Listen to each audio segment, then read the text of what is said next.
Good afternoon, everyone. My name is Tanya Cantlow-Cockfield, and I'm the Assistant Counsel to Brooklyn Borough President Eric L. Adams, and I'd like to welcome you to the Smart Gun Design Competition Expo. We're very excited to have you all here with us today. Actually, we've been involved in this process for over a year, and we're very excited to see this day finally come to fruition. We started off with 9 teams, and today we have 5 finalists, which you will hear from at a later point. At this time, I'd like to turn it over to Brooklyn Borough President Eric L. Adams. Thank you, Tanya, and just the entire group on this, an important initiative. And I intentionally removed myself from the judging process because I would have been weighted towards New York City College of Technology. I have my president here, Russell. That's my alma mater, and they're doing some great things there as we move forward. So a great competition, great idea. Tanya and her team, Ryan, who's out on maternity leave, Jeff, and the entire team, Talia, just came together around this entire concept. And just to be clear what our goals were.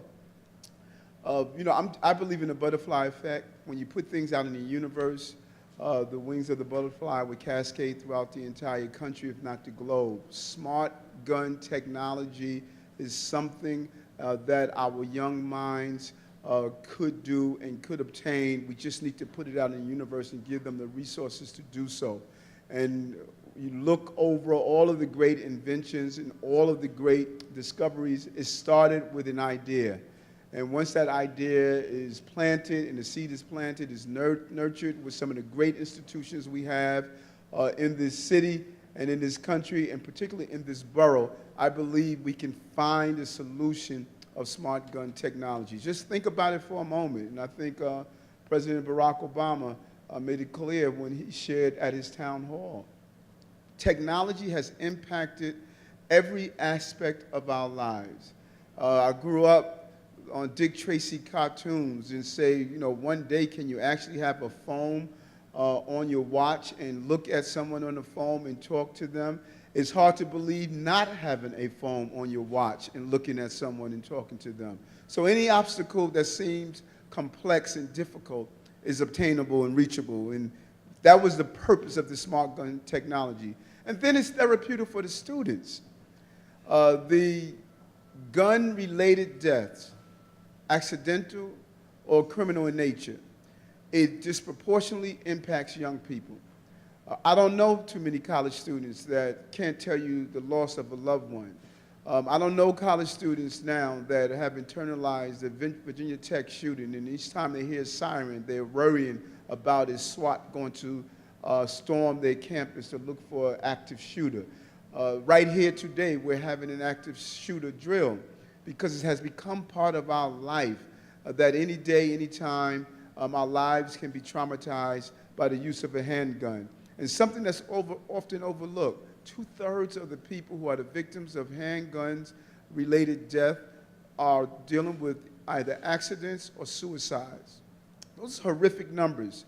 So having even a legal gun in the hands of the wrong person can contribute to the death or the loss of a person. I carried a gun for almost 30 years now, and I have 3 guns at home. And I remember my son as a child was extremely inquisitive, and he would pick up items around the house. I had to be double careful about him ever picking up my handguns and thinking that they were some toy or something that he saw on TV that could be used in a very free fashion. No matter how safe and careful you are, I had colleagues in the police department who lost loved ones to the use of their handguns through accidents or suicide.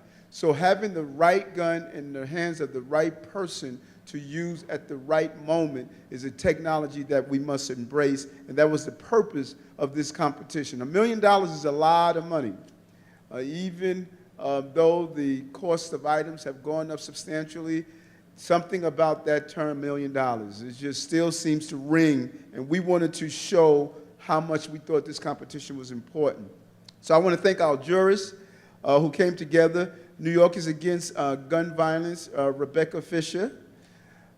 We have done some great partnerships in the past. We want to continue to do so, even when I was in the state senate. Jonathan Hayes, system engineer.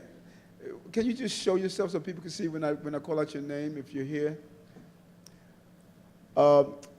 Margot Hirsch, Smart Tech Challenge Foundation. She has been amazing, and just some of the technical information that she has given us. And a special shout out and thank you go to Mike Weiser. Very knowledgeable, came down and visited us and spoke with us about this entire technology. And actually, I would love all for you to come up and think about it. Please come on up, join me. This is not a solo action. Come on up and be a part of it. Come on, Mike. And Eric Cumberbatch, the office of the Mayor's Office of Criminal Justice. You know, just a great group of people in concerted effort. And as I was saying, Mike reached out to us. Mike is a blogger, a gun activist and enthusiast, and just very knowledgeable. And we're asking him to be part of our permanent team as we continue to move this conversation forward. He just brings a wealth of knowledge around the use of guns and how do we get to the rights of individuals possessing a gun and ensuring we have the public safety aspect. So we're going to need both sides on this to make it happen. And I want to thank our schools, NYU Tandon School of Engineering, New York City College of Technology, and all of the students that participated and saw this as an applicable vision to carry out. October 16th, we started the competition. The competition on September 1st, there was an official entry opening, followed by the entry closing on January 2017. The deadline to submit the first phase of the concept design was on June 1st, 2017, and final designs were due by September 1st, 2017. We picked that date because that's my birthday, and that was the best day to do it. The judging criteria were to develop a technology concept. The design concept could not be a prototype, but rather a schematic, which you will see some of the designs that we have here today, and a technology to retrofit and or create accessories technology. Because I have a 9mm and a 380 and two 38s. And so the goal was not to have people go out and buy another gun if they want to, but also to be able to retrofit the technology like we did with speed loaders and other technology that was used to make guns safer. The criteria consisted of feasibility of use, flexibility in application, potential impact on safety, and potential ancillary uses. The numbers speak for themselves.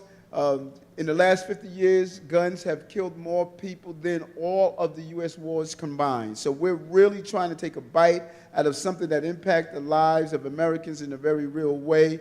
And the goal is to have a comprehensive plan. New York State has one of the most comprehensive gun laws here in the city in particular. Gun laws are very extremely strong laws, but partnership with the gun laws is technology. I'm a big believer in the technologies and the benefit of technology, and our goal is to see that technology used with handguns. So I'm going to turn the program back over to Tanya, who's going to move us forward after we have each one of our supporters and partners to say a few words. Okay?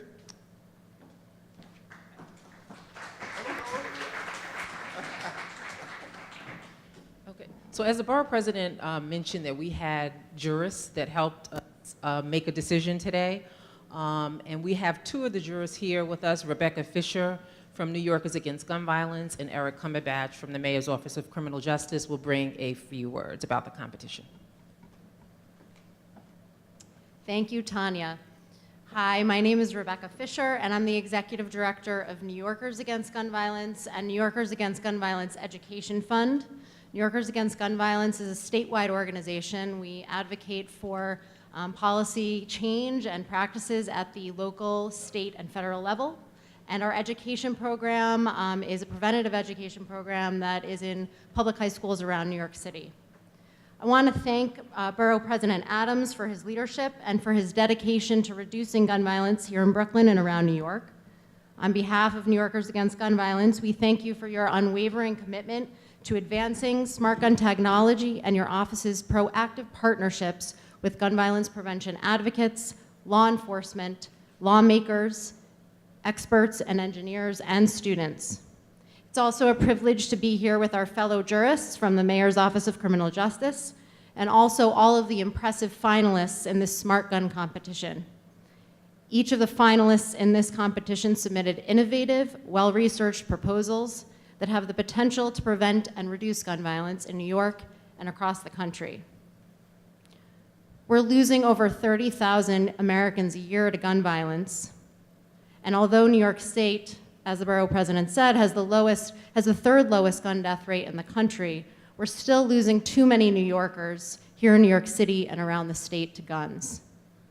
We need to do more to protect our communities, our families, and individuals in personal crisis who may be a danger to themselves and others. Nearly 1.7 million minors in the United States live in homes with loaded, unlocked firearms, and as a consequence, children in the United States are at least 16 times more likely to be killed in unintentional shootings than in other high-income countries. Smart gun technology is critical to achieving our collective public safety goals, to eliminating this devastating public health crisis of gun violence. Innovative gun technology enables gun owners to limit the use and accessibility of their guns, allowing responsible gun owners and police departments alike to obtain access themselves and give access to law enforcement or other authorized users. While at the same time, this technology will protect innocent children or individuals who may be at risk of suicide, it also has the potential to significantly reduce the number of lost and stolen guns in our state and around the country. It is encouraging that a serious investment is being made in the development of ambitious, effective smart gun models. And it was clear from the submissions in this competition that the finalists worked hard to research and design models that will be adaptable to the market, feasible in use, flexible in application, and also have the potential to improve safety and save lives. While only one finalist will win this competition, on behalf of New Yorkers Against Gun Violence, I want to thank you all for your hard work and for your commitment to reducing and preventing gun violence here in New York and around the country. Thank you.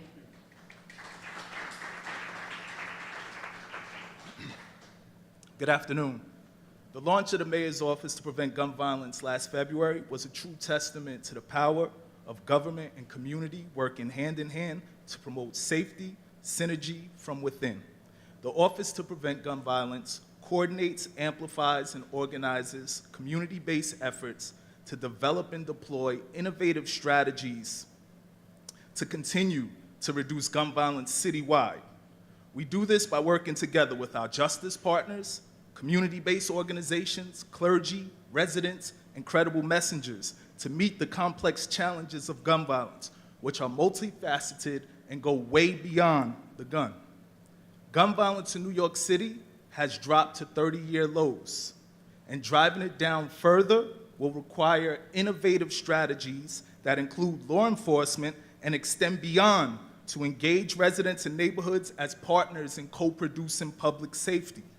Our office serves as the city's backbone of these innovative strategies, overseeing an expanded crisis management system to deploy credible messengers who work tirelessly to interrupt conflict before violence erupts, and through increasing support and resources to neighborhoods with historically high concentrations of gun violence.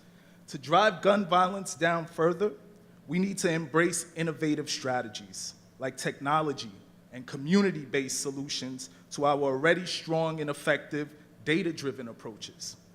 The city is committed to enhanced analytics, innovative approaches, community engagement, and cultural change strategies that prevent gun violence.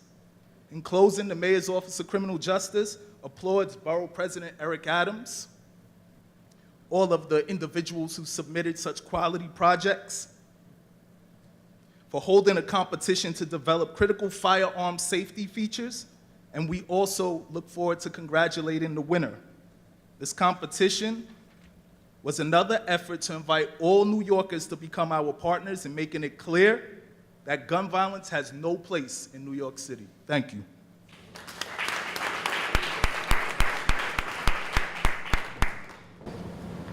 Well, good morning. No, good afternoon. My name is Mike Weiser. I don't like to use microphones, but I'm sure you can all hear me. I write a weekly column on guns and gun violence for Huffington Post. And when I was asked to look at the proposals, the first thing that caught my eye was a scene to me from the tone and the way they were written, that all of the groups had a lot of fun putting those proposals together. I could just see the enjoyment that people were experiencing as they were working, and that came out in all of the proposals. Very quickly, you know, don't worry about, you know, everybody's always worried about the NRA and smart guns. I am the NRA, so you don't have to worry about that. But the bottom line is that the gun industry has been reluctant to embrace smart gun technology for two reasons. First, because of the terror and the fear they have of government mandates, government regulation. But in that respect, I'm so sorry, we can't hear your sound on the camera. So you okay, should so I have use to the talk into microphone. that. Sorry about that. We want to hear what you have to say. Thank you. So, I go around the country talking a lot, so anyway. So the industry is, of course, afraid of government regulation, but guess what? That makes them typical of most industries. If you don't think American industry is afraid of regulation, take a trip down to Wall Street or spend the afternoon at one of the big banks. Nobody likes to be regulated. That's the first fear, but the more important fear that the industry has always had is the idea that if you talk about smart guns, then by definition you are saying that guns are a risk. And that's the thing that the industry is most concerned about, because the truth is guns aren't like cars. We don't need a gun to get to work. So the question is it worth it? Is it worth the risk to own a gun? And it seems to me that what smart gun technology should do, and I saw this in all the proposals, of course, is to define the risk as something that only the qualified owner of the gun should be willing to take on if he or she decides that the risk is worth it because for whatever reason they want to own a gun. And anybody else who is in that location, in that area, in that place, the technology should create a situation in which for them, effectively the gun doesn't exist. And the great value of smart gun technology is it should be able to do what you can't do by buying a gun safe and locking the guns away, because I got news for you about what we call safe storage. We're all human, we're all careless, and sooner or later we're going to forget. And the whole point of safe gun technology is it should compensate for the fact that we're human, that we forget, so even if that gun gets left around, okay, nobody's got to worry because it is a safe gun. I want to congratulate the Borough President. This is an extraordinary step forward. I told him that when we met the last time. I want to congratulate all the groups who did a terrific job. And for myself personally, I'm just very happy that I was given an opportunity to be involved. Thank you. Thank you so much. So at this time, we will have a presentation from all of our teams. They've been asked to present no more than 10 minutes. So the first team that will present is Team Pew Pew from City Tech. Hi, my name is Liza Chu. I'm representing Team Pew Pew from CUNY's New York City College of Technology. And let's begin. So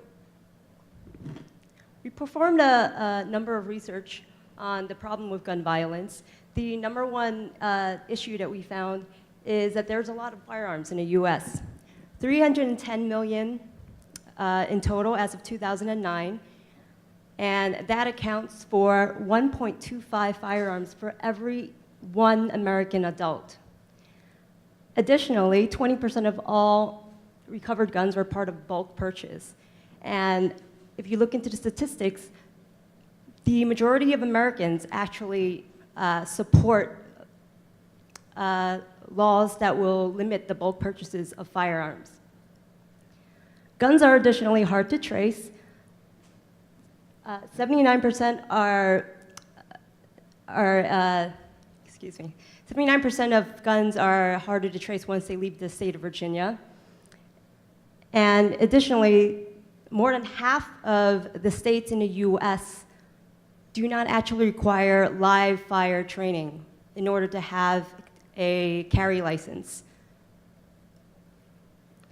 So, excuse me, I'm a little nervous. So to go back to the firearm training statistics, the suggested frequency of firearm training by member instructors of the International Association of Law Enforcement Firearm Instructors is once monthly. And by the International Association of Chiefs of Police is 3 times annually. As we can see from statistics, however, most police departments average less than 15 training hours annually. Furthermore, the most stringent states require successful target shooting of only 11 out of 20 rounds. That's a little more than half in order to have a permit. That is abominable. To be able to have a carry license and not have to prove your shooting ability is just appalling. So as a result of our research, we can see that a lot of guns and a lot of training is equal to a lot of gun violence.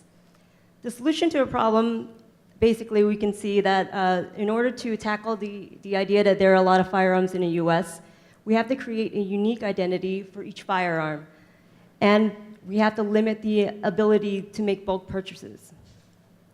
As for the ability for guns that are hard to trace, that's simply done by GPS tracking. And for the most important aspect that has been brought up by research, the fact that so many gun owners are not properly trained, we would like to design a gun that will actually increase the ability for gun owners to handle and train with their firearm. So basically, we want to design firearms that support responsible gun ownership. So this is our proposed design. Safety and training support basically looks at the safety and basic training support will basically look at creating a technology that will allow for grip design that will force gun owners to train in a more frequent basis. As for identity authorization, we're using a unique biometric. Rather than fingerprint, we're going to use grip identity. And finally, for theft prevention, by having one gun, one grip signature and integrated GPS, we'll be able to easily trace wherever a gun is lost. So here is our proposed design. On the left, you will see the detailed schematic of a grip with a layered design. The first layer consisted of SMAs, which is shape memory alloy, a metal that remembers the original shape, followed by a layer of piezoelectric film, which is a film that has sensors that measure changes in pressure, strain, or force by converting to an electric charge. The next layer will have time-release high viscoelastic foam, as proven by the Lawrence Livermore National Laboratory material scientists. They found that 3D printed foam works better than standard cellular materials in terms of durability and long-term mechanical performances. An additional layer of piezoelectric film enables additional metric for relational analysis. The wrap design of the grip will enable a gun owner to train with both hands, left and right. Additional features of the gun, you can see there's an electromechanical trigger lock, LED lights to indicate training, and a battery indicator. There's a microprocessor with integrated GPS on the side, along with the battery that will charge the phone. I'm sorry, the gun. So this is a slide that details out how training support will be created. There is the top layer of SMA, followed by the piezoelectric film, as you can see. The first figure on the left is when a gun has not been utilized at all. You can see that the foam is at its natural untouched state. The battery indicator, the training indicator actually, is shown that it has been untouched. As you train with the gun and utilize the firearm more, the grip has been forced down, pressed down, as you can say, and the indicator light shows that it has been utilized in training. As time passes, the foam will decompress, and an indicator light will show that the firearm has not been utilized in training recently, and therefore would indicate that the gun owner would need to train more frequently. So the biometric that we use is a grip biometric versus a fingerprint. The pros and cons are shown. Most notably, fingerprint biometrics, although are reliable, can only be utilized with clear fingerprints. That means without sweat, without dirt. In a high-stress situation, this is not always guaranteed. As for a grip biometric, however, it utilizes a more unique neurophysiological pattern, and it becomes more increasingly accurate with use because there's simply just more data. It is hard to replicate because, as data has shown with research done by a mouse, only about 1 in 10,000 people place their fingers in exactly the same spot and exert precisely the same amount of pressure. And therefore, that biometric is harder to duplicate. The current research in group recognition as a biometric has been done by NJIT. They have done research since 1999. Although it's still unproven, they're making strides. They have a 99% accuracy when it comes to their testing, and they have tested it with a number of individuals, including NYPD officers.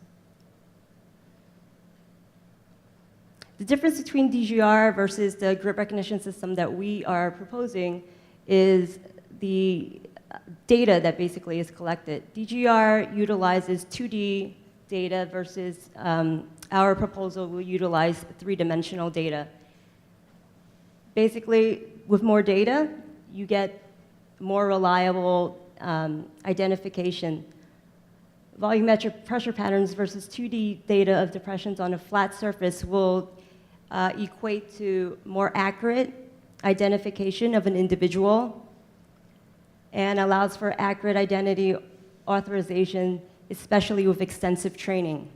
So the longer that you train with a firearm, the more data that is collected and the greater ability you're able to recognize an authorized user.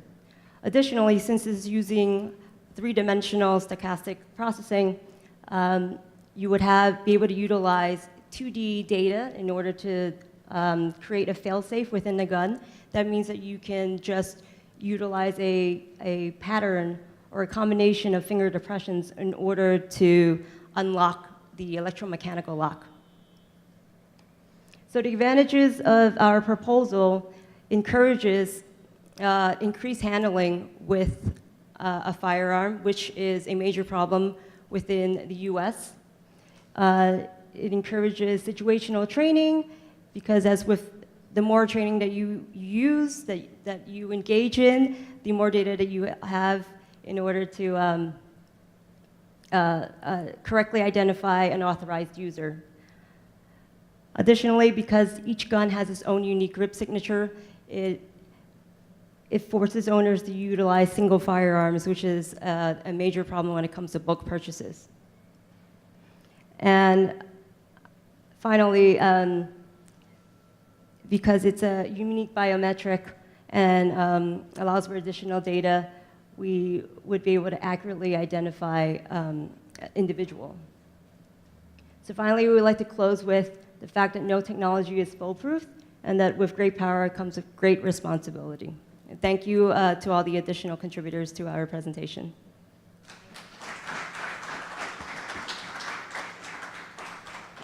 Thank you, Team Pew Pew. Next, we will have Team Autonomous Ballistics, NYU's Tandon School of Engineering. Hi, my name is Ashwin Raj Kumar. I'm a PhD candidate at the Mechanical and Aerospace Engineering Department. I'm Professor Anthony Clarke from the School of Mechanical Engineering, and I'm their faculty advisor. Two of our teammates could not be here today. This is Jonathan and Eddilene. One is our mechanical engineer from New York University, and Eddilene is an electrical engineer who graduated with a master's in electrical from New York University. So today we want to talk about the problem and our solution, some of the testing that we did and some of the results we found, how feasible our technology is and how feasible it is for our product to be marketable, and finally the next steps that we'd like to take. This is our model G3S 1.0. So the main problem, everyone knows, has been stated: gun-related accidents, gun robberies. Yeah. Sorry. So the solutions also, our solution is easily adaptable to the current market. It's feasible to implement, it's flexible, and the potential to prevent accidents. This is the reason why we are here. Thank you. That's a pleasure. Okay. So this is our solution. If you press play.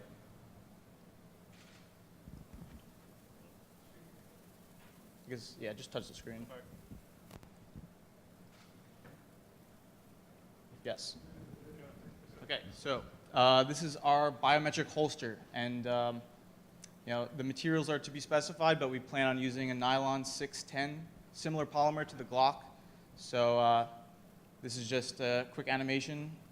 As you can see, some of the parts here that we've assembled include a fingerprint sensor, a mechanical actuator, and some bolts, a housing for the motor. Great. Right, so we intended to use the Glock 27 as our model. This is a very small gun that the NYPD uses. I was told that they use it in their ankle as like an ankle holster gun. So if we can design something for a small gun, it's easily able to be done for a bigger gun. So our solution is we have an integrated system with 3 sensors. This creates a triple redundant safety design. So what we're doing here is adding an additional level of safety to existing holsters that are out there in the market already.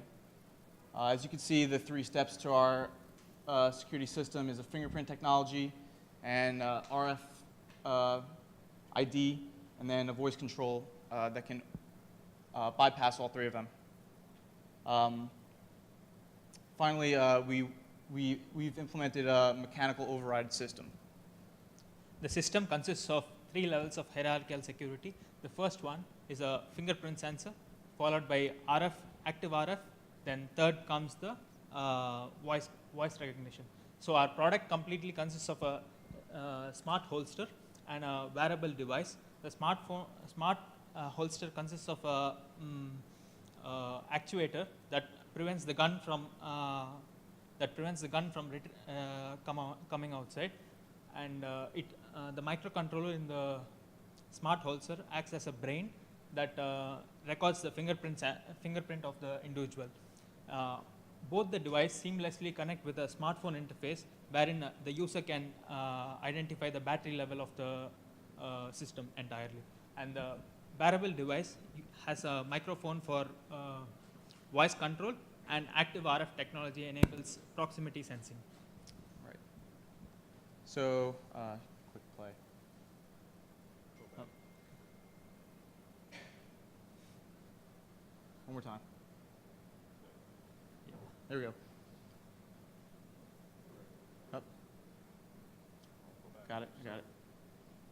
Should be a play button on here. Right. So this is another quick animation of some of the components that are involved in our smart holster. This is an exploded view of all the pieces that we use to assemble our first prototype. Do we have that? Yeah. Okay. So as you can see, there's a fingerprint scanner, there's a micro USB connection, there's a battery and a second battery for redundancy, a microcontroller, and a housing for the motor.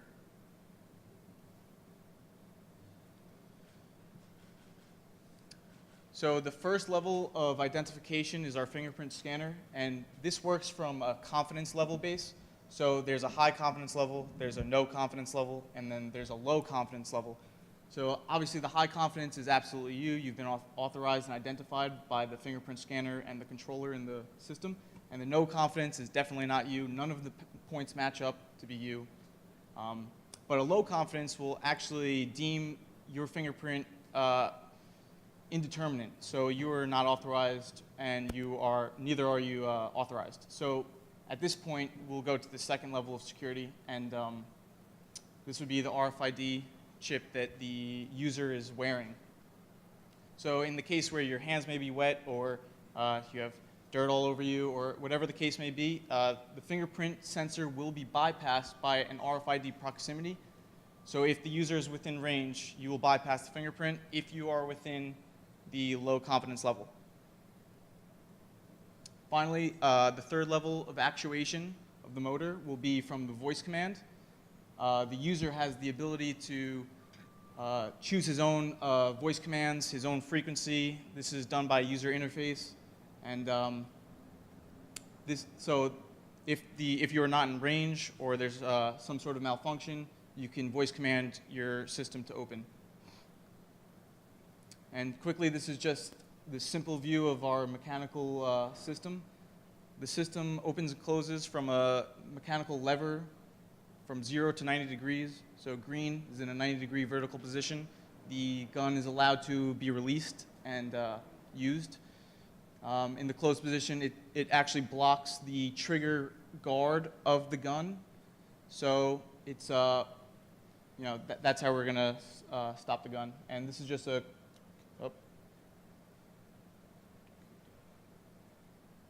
quick preview of what it will do when it actuates. Obviously, this is not real time. So the mechanical lever was tested through FEA analysis. We've done multiple simulations on what materials to be used and which one's strongest to withstand a certain force. So finally, after our analysis was taken, we applied a 100-pound force to the interaction part where the lever meets the trigger guard, and it withstands with a factor of safety included. And in this case, we chose the aerospace grade titanium, and that worked pretty good. And finally, we conducted a drop test, free fall from about 5 feet, and the material here was the nylon 610, and this ensured that the gun would be structurally sound if it dropped from 5 feet. So next is we did a battery life analysis of the prototype. Using our source components, we identified on a best case scenario of 0 uses per day, the device will last for 4 days on a single charge. Whereas if a person is using for 6 times a day, that is retrieving and putting the gun back inside, it will last to around half a day per charge. So the wearable device takes around 1 hour to charge, and the holster takes around 3 hours to charge based on the battery inside. This is the user interface that we have designed. It consists of battery level for both the wearable device and the smart holster, and we can hierarchically set the preference of the sensing modalities we want to use. Either the fingerprint sensor is first, or the active RFID that we want to use, or the voice recognition that we want to use. So this preference will allow the user to set the priority of the sensing he wants to use. So is this technology feasible? Is it marketable? And yes, it is. Everything that we use is commercially available in the industry. The latest edition of the newest holsters that were issued to the NYPD is the Model 6304 ALS, automatic locking system. Here it's a 3-point mechanism to release the gun from the holster. At this time, we simultaneously will utilize that time to unlock our mechanism within a similar system as the latest edition that the NYPD uses today. So finally, our next steps, what we'd like to do in the future, we've established strategic partnerships with professionals all around in different industries. Detective Mark Simmons from the NYPD is helping us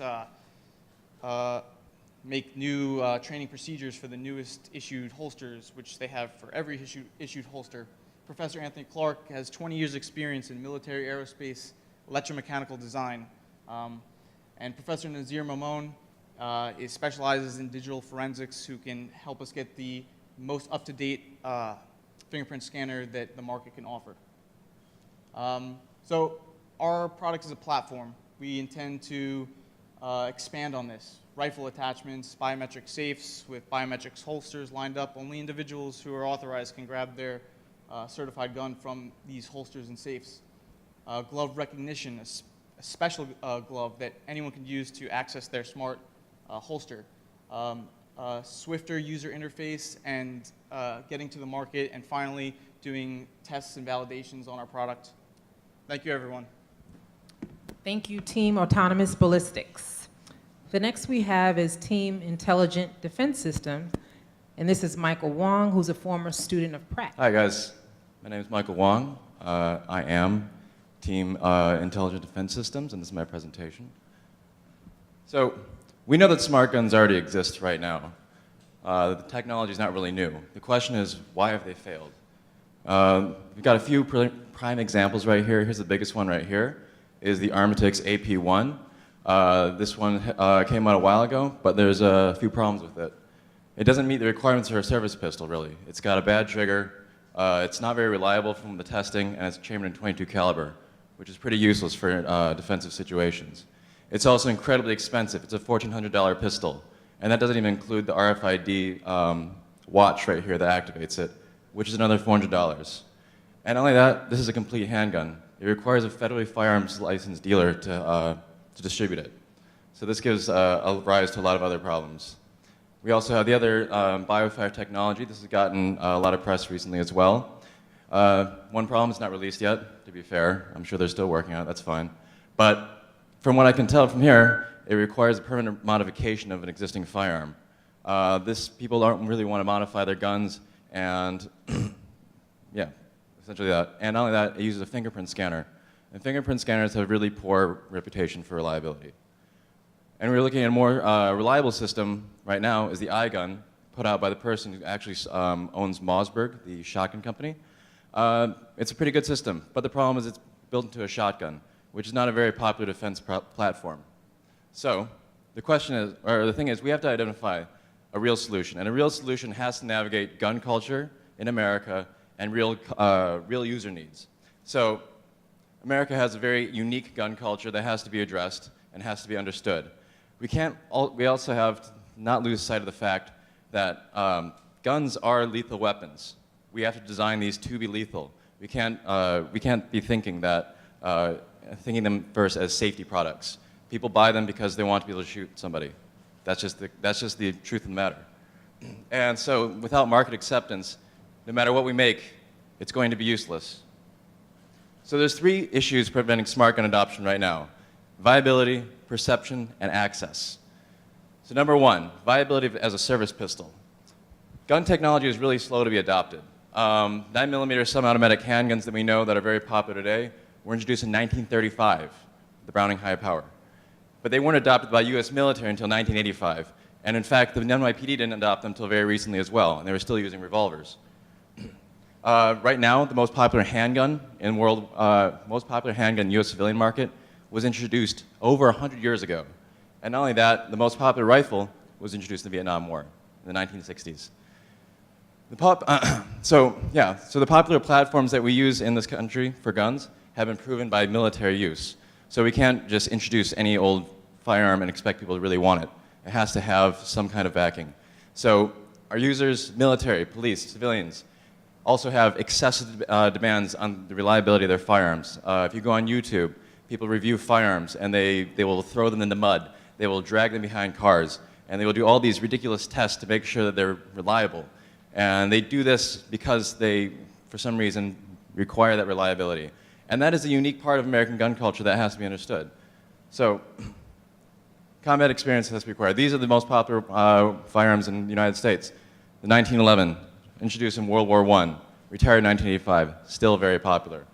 Most popular rifle, the AR-15, introduced in the Vietnam War, still in service today. And in fact, we're still using modified versions of that. So, our issue number 2 is a perception of technology. Technology has to be 100% reliable. We talked to the owner of John Jovina Gun Shop to get some user reliability, and he told me that you can use this gun 1,000 times, and if it fails one time, it is useless. So our unlocking system has to be dependable. It has to use proven technology, and proven technology that we see in the field that has proven itself in a variety of applications. So that essentially means no fingerprint scanners. People who, I mean, all of you have iPhones, right? Or some kind of phone that uses a fingerprint. And you know that it doesn't work most of the time, in fact. And especially if you're holding an iced coffee like I was this morning, and you try to unlock it, now it's locked out, and you can't use it. So no matter how good of a fingerprint scanner we get, our perception of the technology is going to be just as bad as our last bad experience with it, which is generally our phones. Issue number 3 is accessibility. A complete serialized firearm is impossible to distribute. This goes back to the Armtech's AP1. It is a complete firearm, it is a complete solution, but the problem is that you need a federal firearms license dealer to distribute it. And there was several incidences where this was trying to be sold, and because it had to go through a dealer, that dealer became a focal point for anti-smart gun activists to shut down this distribution. They sent threats, they boycotted these people, and basically bullied these people into no longer allowing them to distribute this firearm. So yeah, a physical location, having to distribute the firearm through a physical location is an issue. But a non-serialized part can be distributed on the internet. And not only that, a solution that is integrated into an accessory, not a complete firearm, has lower barriers to entry. Not only do you have to purchase an entire firearm, obviously you're purchasing a part, which is a lot cheaper. So yeah, and the lower cost will allow more people to really try this technology out. Whoops. So the distribution gun issues go back to the 1968 Gun Control Act, which stipulates, like I was saying earlier, you have to have a federal firearm license to distribute a firearm, and this requires a physical place. So the question is, what is a gun and what is a gun part? This goes down to some very discrete definitions of what that is. This is a lower receiver for a firearm. This holds all the trigger components. This is considered the firearm. This is an upper receiver, the AR-15 that we were talking about earlier. Not considered a firearm. I could buy this online. So we have to strategically find out what parts can we really distribute here. So in finding a solution, we have to use an existing gun and integrate new technology. My solution is based off of a new firearm that was adopted very recently by the U.S. military. During the XM-17 modular handgun system trials, U.S. military chose something called the SIG P320, which is a high-capacity 9mm handgun. I went through extensive testing to be chosen, and it now has become the new official sidearm of the U.S. Army. So an integrated smart component with this firearm can utilize the existing reputation of SIG Arms, which has been supplying firearms to the military for a long time. They're P226 model used by the U.S. Navy SEALs, and now, of course, used again. And so what's unique to this firearm and why it is such a great platform for a solution to be utilized is that the frame of the gun is not a serialized part. So we can start playing with that to integrate some smart technology. And this lowers the barrier for entry because the price for developing a firearm will be a lot less because I'm not going to be just creating entire firearms. All the research and development that goes into creating that has already been done. All that needs to be done now is to create a frame, which is basically a pretty passive part. And so this is the difference to this. That part right up there, the grip, is considered just a part. I can buy that online. And in fact, I did. Here it is right here. I bought this. This was $40, and I got it shipped to my house. No big deal. But this part right here, the trigger, this is considered the firearm. That is the part that actually requires a dealer. So we can play with these. We can utilize these as a base. So this is the firearm right here. You know a lot of, this is just some information about it. No big deal. So where's the possibility for design? Because we're starting all over from scratch for just the frame, that gives us the entire, that part becomes a canvas, a blank canvas that we can integrate a solution towards. RFID technology we put in, various locking technology we can put in over here. It's really all up to me, or us rather, sorry. So yeah, so how do we stop the firing sequence? This is how the gun works right here. So the trigger, the transfer bar, all these parts are moving when the gun is being fired. So this is our opportunity to stop it. So, whoops. Oh, okay, keep going. So we have to understand what is the user. We have to understand the user and the use case scenario in order to create an effective solution. So who are these users? They're people who carry guns. These are the people we're trying to appeal to, people who actually buy firearms. So police officers, civilians who want to carry guns for their self-defense, and people who depend on that. So in framing application of the technology, we have to think about what scenarios are they putting these firearms through in order to develop it. And so we have to understand their needs so that they will adopt it.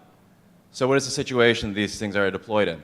So the safety has to be active throughout the duration of time the gun is being carried. Let's say a 16-hour duty cycle. And not only to understand what happens in a gunfight. When is the smart technology really viable and useful? Well, an average engagement in a gunfight is about 20 feet. And the duration of the gunfight is 3 seconds. That is our window of time that we have to work within to make this thing work. And not only that, it has to be, because of that, how the speed of which a gunfight takes place, this technology has to be active immediately. So, but we also have to understand what is the perception.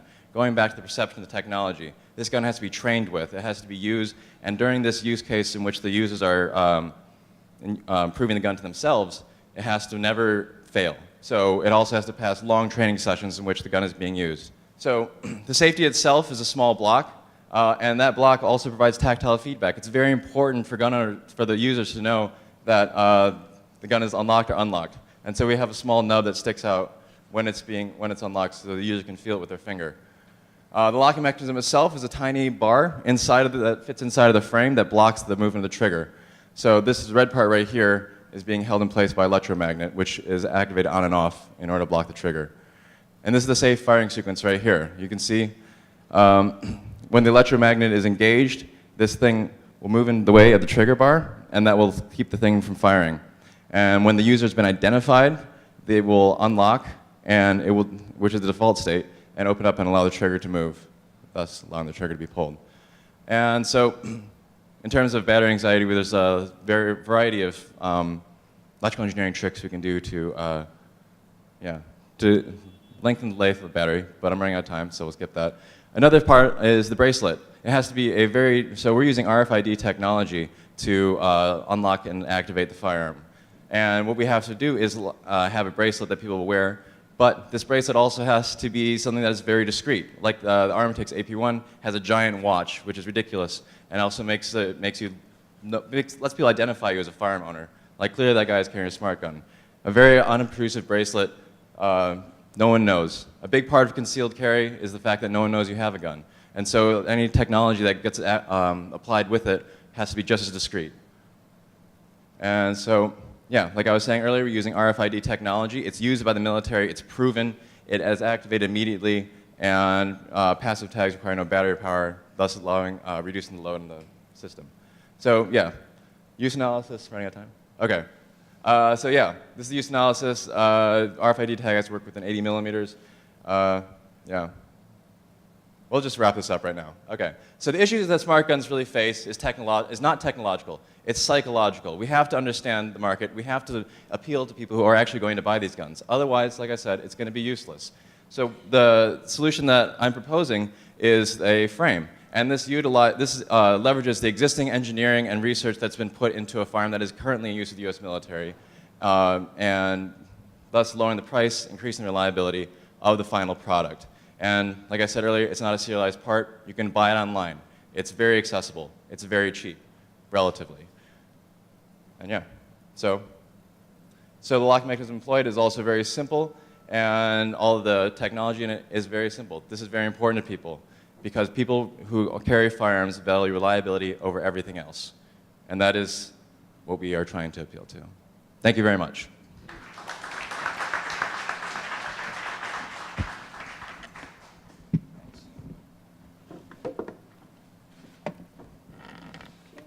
Next, we will have Team EES, New York City Tech. So my name is Masa Nakamura, Assistant Professor of Mechanical Engineering. And here is Antonio. Yeah, my name is Antonio Meza. Yep.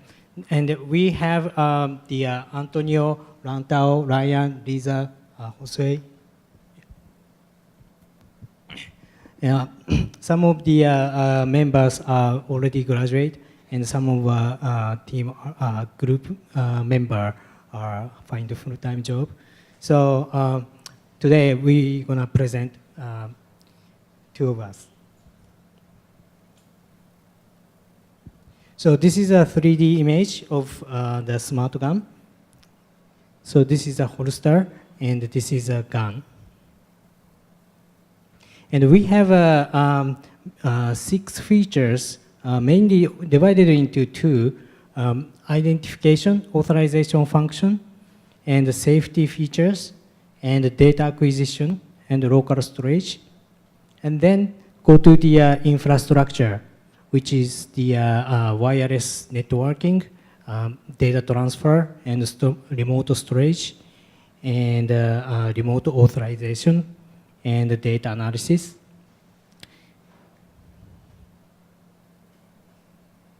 So this presentation, we are concentrating on the first 3 features: identification, and the safety feature, and the data acquisition, and the local storage. So we have two identification features.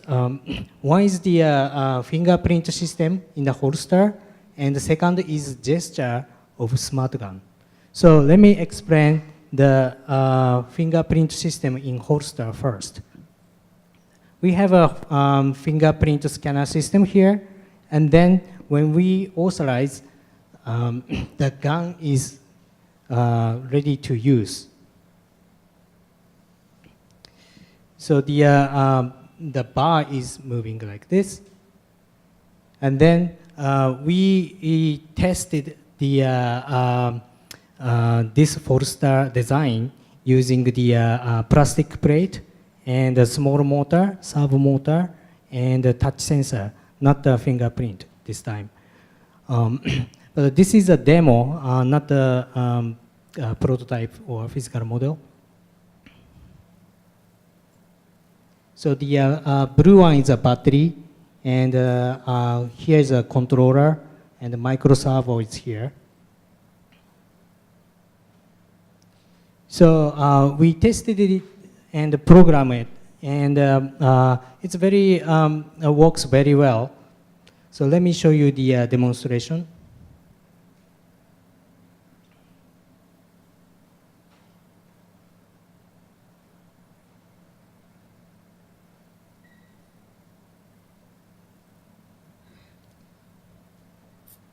So, for example, when you touch and recognize the fingerprint, the bar is automatically rise up and ready to use smart gun.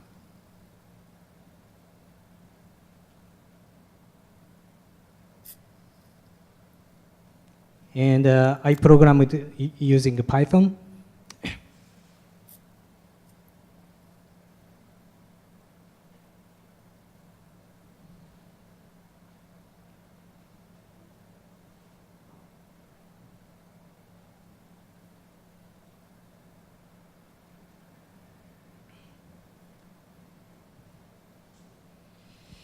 So that is the fingerprint system in the holster.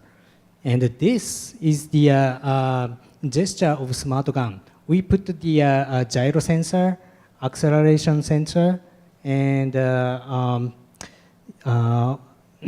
free axis velocity sensors. And we combine the gesture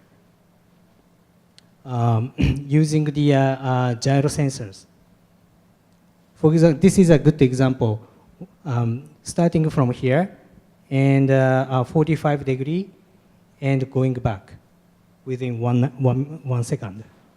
That's the our idea. Another gesture example is tilt, like 90 degree, like this, and then go back.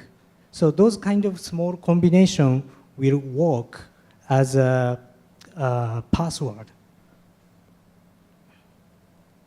Like this, 90 degree down, or 19 degree left side, right side, or the direction.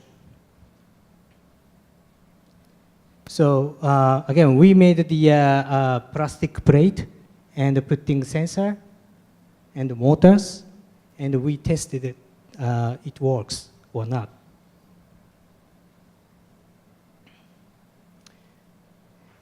So the lock-unlock system is like this. The red one is the, let's say, trigger, and the yellow one is the plate that we can lock, unlock. So in this picture, the first result of the, this test is working very well. Let me show you the video.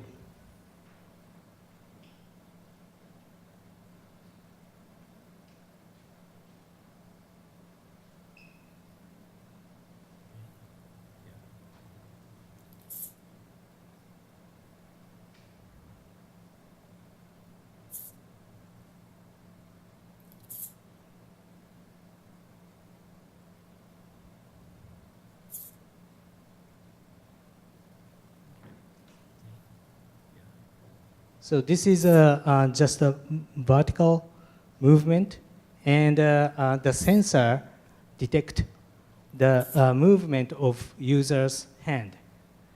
And then after I put this movement, this yellow bar plate is automatically unlocked.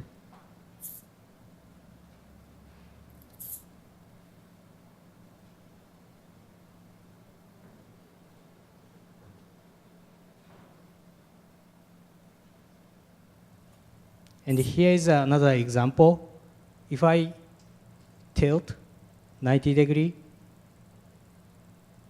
the system automatically unlock. See the difference? So I put the only 5 seconds to unlock. So after 5 seconds, it's locked.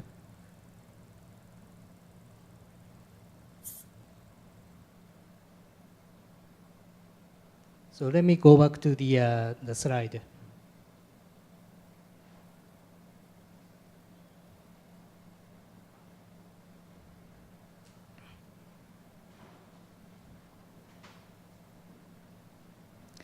So I already put the 5 seconds, but the user also set up the 10 seconds, 10 minutes, 30 minutes, or even 1 hour, or 1 day, or 1 week. So it's very customized. You can customize the time. And also, because we have a GPS, we can set up which location the smart gun can use. For example, only Brooklyn, only New York City, or only Tri-State, or East Coast, or only United States, or global.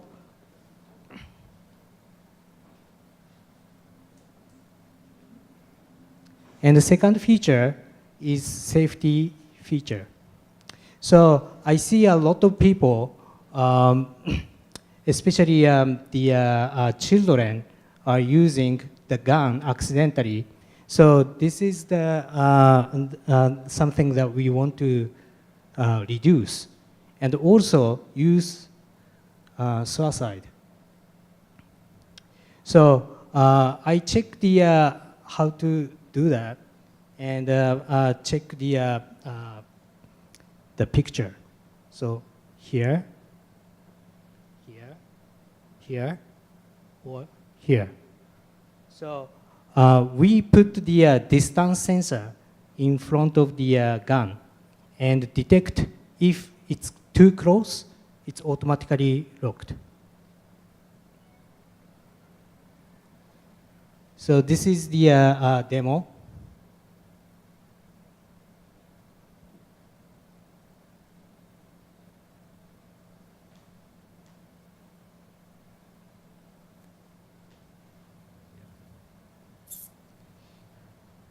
So if the gun is aiming far away, it's unlock. But if I aim my head like this, it's automatically lock.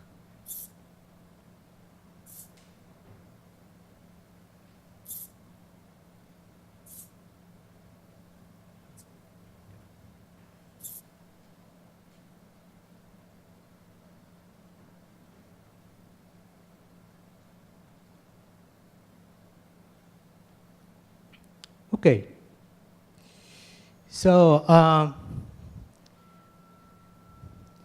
data acquisition and local storage. So I connect the sensors in the my computer, so it works very well.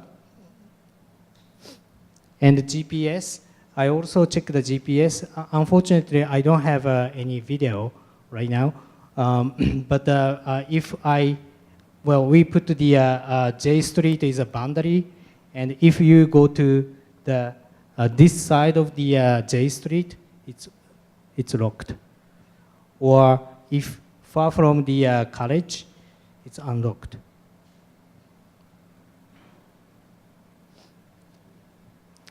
And I just want to show the LED indicator. For example, green one is unlocked, red one is locked. And if you want to manually unlock the yellow lamp, yellow LED is here, like this. So gesture, safety lock. So all green are ready to use, able to fire. But here, for example, safety lock, you unlocked manually if you don't need a safety lock. So this indicator idea shows the what's the status of the smart gun. And the data transfer, we didn't do the viability study, but let me show you the idea. So the when you shoot a gun, the sound is, you can hear the sound, and around people around here, you can hear the sound. Same as happened to the smart gun. It's a metaphor. When you shoot using smart gun, the signal is automatically released, and then your smartphone detect the small minimum information of smartphone, like smart gun ID, time, location, and direction of the gun when you fire, and then it's go to the server. Okay, so we don't have enough time, but here is the another example. How if we are in out of range, the smartphone holster can detect the information, and when you in range of the wireless, you can save the information. Okay.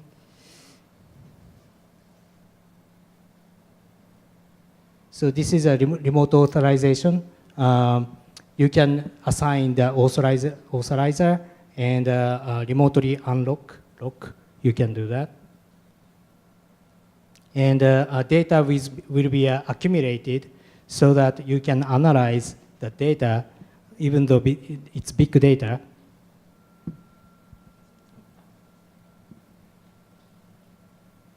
So that's it for today. But Antonio did a great job in the energy recovery system. You want to say something? The basics of it was just the gun. Obviously, all smart guns need batteries, and all we wanted to do was to use a recovery system of the energy. So firing a gun creates energy, kinetic energy, and heat energy. So we just try to figure out a way to recover it, and we did by having kinetic energy transforming to electromagnetic energy, and then transferring into the battery to prolong the life of the battery. That's it. So thank you very much. Thank you.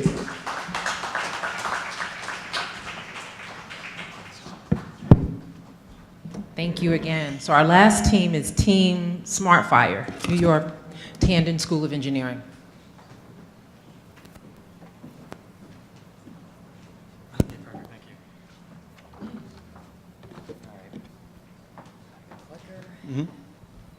Check, check, 1, 2. Oh, wow, that's loud.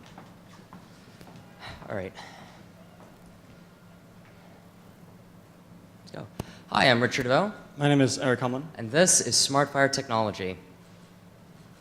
So the current problem is that there are no current viable smart guns in existence. Why is that? Because current solutions often have various compromises, whether it's the decreased capacity, the decreased usability, a proprietary platform, questionable reliability, market availability, or the high cost. Simply put, these all make the firearm worse. Nobody in the last 20 years has paid to make their firearm worse, and nobody in the next 20 years is going to pay to make their firearm worse. So what are the various barriers to entry here? We also have the required testing. There's the civilian response, either bad or lack thereof. There's legislation, such as the New Jersey Handgun Bill, which unfortunately impedes the adoption of this technology, as well as the broad approach taken by other various solutions back then. They were a jack of all trades, but really a master of none in their approach. So then you might ask yourself, why do you want a smart gun? Well, there are several stories of why you want a smart gun. First one is for the public. The status quo of firearms today means hundreds of thousands of stolen firearms every single year and countless household tragedies involving unintended discharge of firearms. For the law enforcement side, it's a little bit of a different story. Here, failure to retain your firearm is a life or death situation. This means that if in any circumstance you unholster your weapon, you get into a confrontation and the firearm is wrestled out of your hands, this is now a life or death situation. In addition, misplaced or lost firearms now pose a huge risk as soon as they enter circulation, a huge risk to not just the law enforcement officers, but also to the public at large. So some of the key metrics that we focus on during our design is an economic impact and also the social impact. So there's the numbers up here they can look at, but the important ones I want to pull out is that 47% of American households today own a firearm, at least one. Many own more. Out of these, 40% are interested in adopting a smart gun technology, while 75% of new customers, that is people who are considering purchasing their first firearm, are interested in this technology. This implies that this is a technology of the future, and the smart gun issue will become an essence sooner or later, and we would rather it be sooner. The most important thing to take away from the key metrics is that 65% of civilian and law enforcement firearms utilize one platform. That is a striker fire platform. This means that a solution that would solve the striker fire pistols would be applicable to 2/3 of all firearms currently in circulation in the US. So what's the current solution? It's simple. It's an accessory that can fit onto the current striker-fired pistols. It utilizes RFID as well as a backup method, fingerprint. It has a focus on law enforcement. However, it's easily adaptable to the civilian and military markets as well, and it's a low adoption cost. Compared to prior solutions, it's an order of magnitude lower. So what's the design look like? It's relatively simple. It prevents usage and making it safer and smart. And it also adds to, instead of replacing most of the original mechanisms within the firearm. In other words, you retain most of the stock parts. The firearm retains its reliability and its safety, and we add to that, not take away. And it can still unload and make clear. So in technical terms, what we're doing is we're taking the firing pin assembly and the slide retainer and replacing them with our intellectual property. This is applicable to all striker-fire pistols and will soon be adaptable to other platforms as well. This means that we also added cutouts for rear side and reflex side, as well as slide serrations, in order to increase usability. Put simply, what we're doing is we're stopping the firing pin during unauthorized attempts at firing the weapon. So what is our value proposition? We're retrofittable, meaning that even though we're focusing today on the Glock 17 and 19 in this presentation, we are installable on all current striker-fire pistols. We're safer by adding 2 security mechanisms instead of replacing them, and we're also robust, meaning you can't knock this thing off. Also, we're taking steps to circumvent the New Jersey handgun bill so that we do not trigger it. So we also have minimal interference. Because we retain most of the stock parts, we retain most of the user preferences. That also means the handgun remains compatible with most, if not all, current aftermarket accessories, including holsters. And there's the peace of mind aspect. There's the backup fingerprint sensor for the authorized user, as well as anyone that user trusts, be it their partner, their department, or their family. And we follow fail fire, which was a guideline set forth, among others, by the Department of Justice. In it, if the technology fails for whatever reason, then the firearm still operates. People want their firearm to work no matter what. So that's what they've requested, and that's also what the civilian and the military markets have requested. And with that in mind, we've also kept additional features that they would want, such as additional sight options, be it the fixed dot or the red dot sight, or the slide serrations for increased usability. So what's the business model look like here? It's accessory sales to the law enforcement, civilian, and military markets with a US first approach, but expansion worldwide later. The profit is generated primarily off hardware sales, and we use a proven path to market entry. We start with law enforcement. It provides us with a narrow but valuable problem set, and we can expand towards the civilian and military markets, which have similar, if not the same, problems and value sets. So what's our progress been so far? Early 2017, we conceived the idea. We conducted market research and customer interviews with more than 50 experts and users. We were finalists in Tiger Launch, which was the largest intercollegiate startup competition, as well as finalists here. And we've also met with the NYPD, as well as various other experts, mentioned later. And through these feedback loops, their considerations, their concerns, we've been able to further improve and refine this design to meet their needs. We are also patent pending. Our technology is protected. And through further consultation with a security lab that actually reached out to us after the IP1 hack, it was hacked with $15 worth of magnets. They were very concerned. And so we want to make sure that our accessory is secure and as hack-proof as possible. We also reached out to manufacturing experts to make sure that this is something that can be feasibly produced in mass and practically deployed. So we're ready to prototype. So this is a quick look at our patent application number 62-559.435. So what this is a patent for biometric data and RFID weapon user control part. So you can see here the block chart. In the lower right corner, you will have the flow chart. And then on the rear of the firearm, in the lower left corner, you will have a model that we use for our patent application. So what does our future look like? By the end of this year, we aim to have a fireable prototype and to begin field testing by next year. Through various iterations of prototyping, testing, more customer interviews and feedback, we hope to further refine this design, and our aim is to have a deployable version by early 2020, conservatively. So this is the team that works on it currently. My name is Eric L. I'm a mechanical engineering undergraduate at NYU and a former Lance Corporal in the Royal Norwegian Navy. And my name is Richard Vo. I'm a computer science undergrad at NYU. I was a former competitive civilian shooter with a focus on defensive pistol.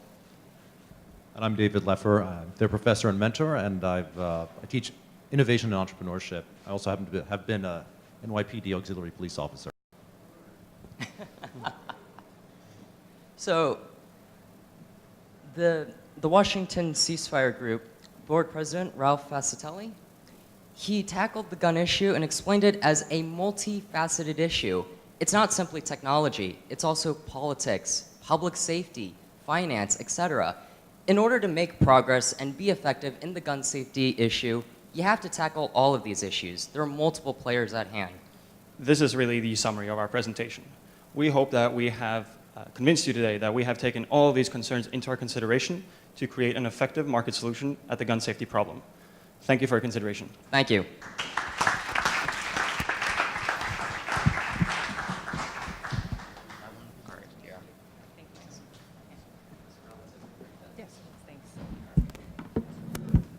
So as you can see, all of the students put in a lot of hard work to get to this point today, and they wouldn't be able to do this without the support of their schools.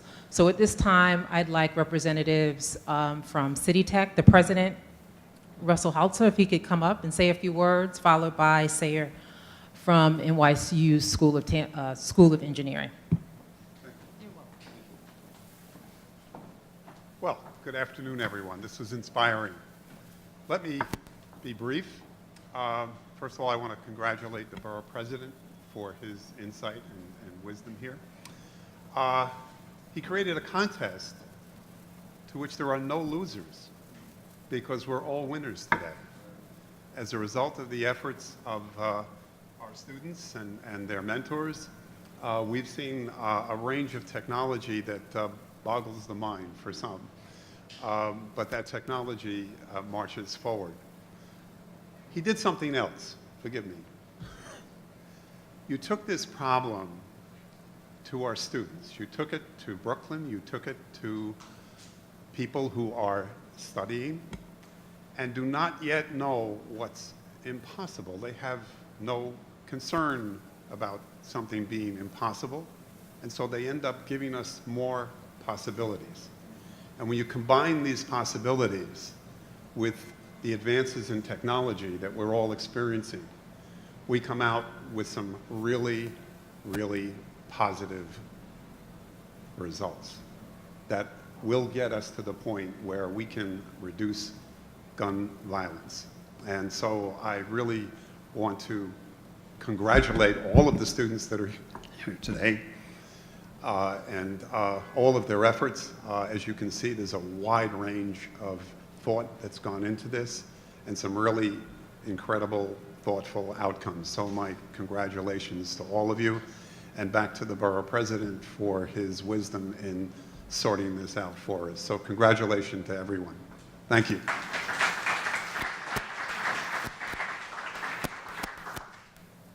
I'm going to be very brief. On behalf of Dean Srinivasan and the NYU Tandon School of Engineering, thank you so much, Borough President Adams, for putting forth this challenge. I think challenges are the things that actually push our students and put each one of us to try to find what the answers are going to be. And today, I think you saw it from grips to the actual frames of guns to technological, GPS pieces to additions to the handguns. It was really just an amazing series of presentations, and I think, as President Hotzler said, we are all winners because of what we're going to get out of today. I also want to say that, ingenuity is the mother of invention, and oftentimes we see these young people around our borough coming up with amazing ideas, and I think there is a room full of ingenuity and genius that exists here and all across the borough. But without opportunities like have been presented by the Borough President, sometimes that falls by the wayside. So thank you so much for providing the opportunity for our genius to show forth. At Tandon, we like to say that we produce engineers that are creating technology in service to society. I can see no better way than doing that by today's presentation, by not only our teams, but the teams from across the borough. So thank you again very much.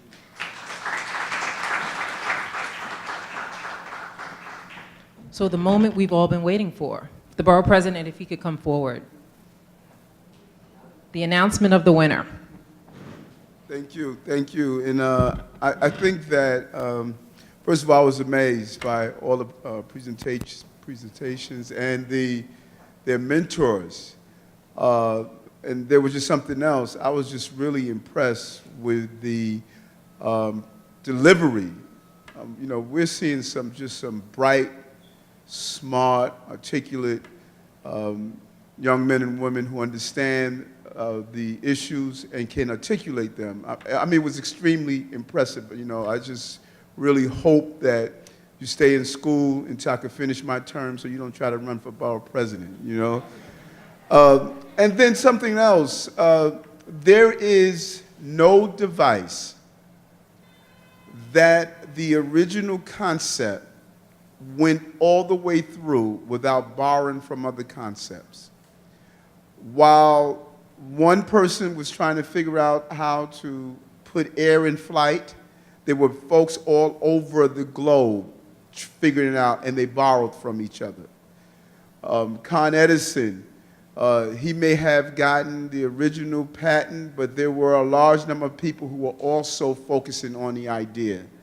I'm hoping that some of this technology that I saw, you think about the combination of coming together and figuring out how do you use your ideas to produce the final product. I thought the idea was awesome about the boundaries, not being able to use a gun in certain locations. You can't discharge it around a school, or you can't do it if you're in another state. That is a brilliant idea. I thought it was an excellent idea. The concept of the holster and how do you utilize the holster, or retrofitting. When you look at some of these ideas and when you put them together, it could complement even the project that wins. And so we want to, I don't want to mess up like that guy who mentioned the wrong person who won, so I want to be accurate on who we won. No losers, as our president stated, no losers, all winners. But the judges decided that the winner of this competition, the $1 million prize, is going to go to Team Autonomous Ballistics for their prize.